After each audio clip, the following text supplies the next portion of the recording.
ម្នាក់នេះឆ្ងល់គ្រប់រឿងហើយឆ្លេឆ្លាគ្រប់ពេលនិយាយទៅវីដេអូនេះការដែលថ្ងៃគេចូលទៅនៅផ្ទះថ្មីរបស់គេដំបូងណាចាគឺសកម្មភាពរបស់គេបែបហ្នឹងហ្មងឆ្លេឆ្លា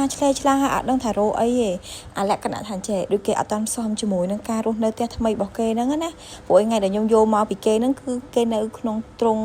ជុំគ្នាជាមួយគ្នាគេប្រហែលជាជិត20-30ក្បាលអញ្ចឹងទៅខ្ញុំយកម្នាក់ហ្នឹងមកដោយសារតែខ្ញុំឃើញម្នាក់ហ្នឹង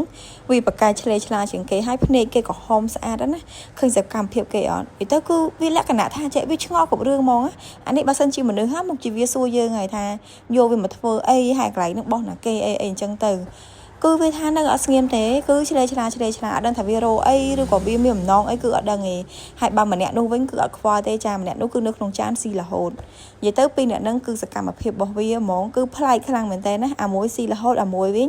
គឺវាឆ្លេឆ្លាអត់ដឹងថាវារោអីណាហើយប៉ុន្តែគេស្អាតណាស់ភ្នែករបស់គេឡើងក្រហមហើយគេចេះឈោជើងពីរទៀតនោះគាត់ថាចេះវាខូចវាអត់ឈោវាគិតតែពីឆ្លេឆ្លាខ្ញុំសង្ស័យតែគេរោទ្រព្យសម្បត្តិឲ្យខ្ញុំមើលទៅនោះកកាយនឹងកកាយស្អីគេទេមួយថ្ងៃវោះងាកពេលដែលយកគេមកនឹងគឺគេឆ្លេឆ្លាអត់ដឹងថាឆ្លេឆ្លារោអីនិយាយទៅម្នាក់នឹងអត់ចេះហត់ទេម្នាក់នឹងគឺអត់ចេះហត់តែម្ដងចាខ្ញុំឃើញសកម្មភាពម្នាក់នឹងគឺម្នាក់នឹងឆ្លេឆ្លាគ្រប់ពេលហើយកកាយរហូតអាកតិចឈើហ្នឹងមុនដំបូងខ្ញុំដាក់តែបន្តិចទេដែលវាអត់តាន់រសោះពីគ្នាប៉ុន្តែម្នាក់នឹងកកាយ